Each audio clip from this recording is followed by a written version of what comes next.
Moain comes to this clinic 3 times a week, the only one in Gaza to take care of people who've undergone amputation after surgery.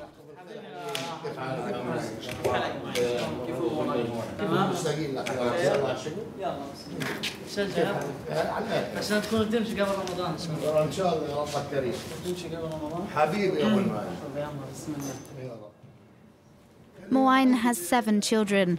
For the past year, he's banned them from joining the March of Return, fearing they might come to harm.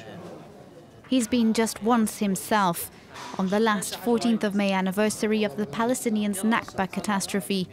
It was also the day that the US Embassy officially moved to Jerusalem.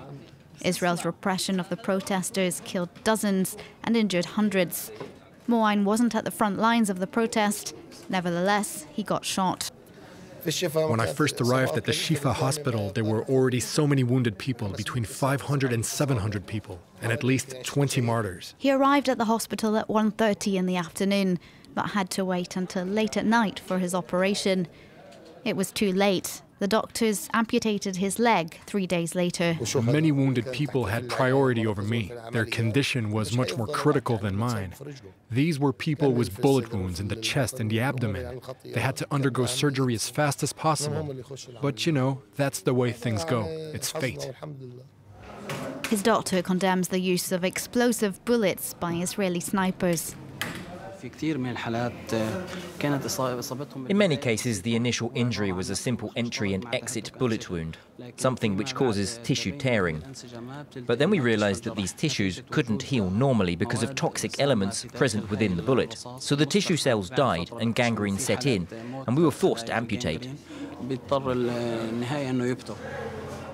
Moain no longer wants to protest at the border, except perhaps on the anniversary of Israel's creation, and now also the installation of its US Embassy in Jerusalem. Maybe I'll join the march on May 14 because for me that's an important date, but other than that, no.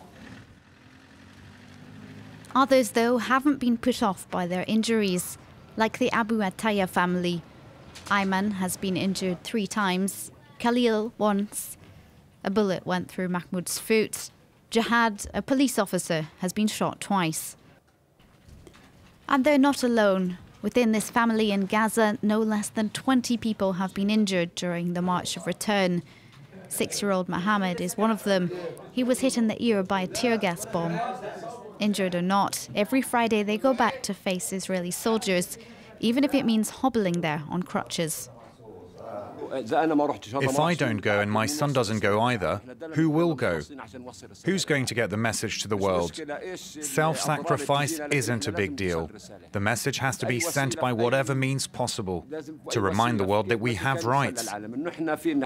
Half of the family are militants for Hamas, the other half for Fatah, the 2 opposing Palestinian factions.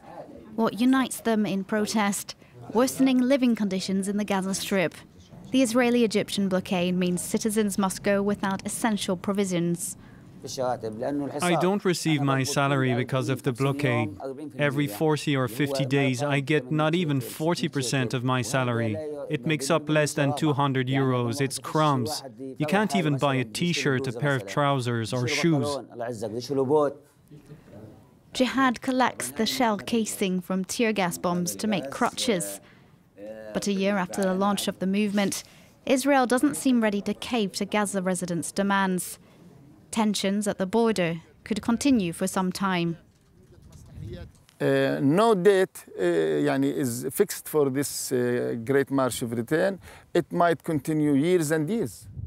This university professor, a member of the committee behind the march's organization, no longer hopes for a Palestinian state which would live side by side with an Israeli one.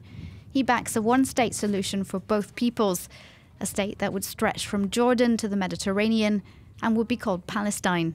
Nobody now is in a position to beautify or what's so-called eliminate the other. If they can live in peace, one state, which all the Palestinians are scattered everywhere in the world, and they are living with the Jewish as we used to live before, it's not bad. It's a good idea, yeah. An option which neither Israel nor Gaza's ruler Hamas is likely to warm to. The Palestinians hope that their determination and their weekly protests will one day gather enough steam to loosen the stranglehold on the Gaza Strip.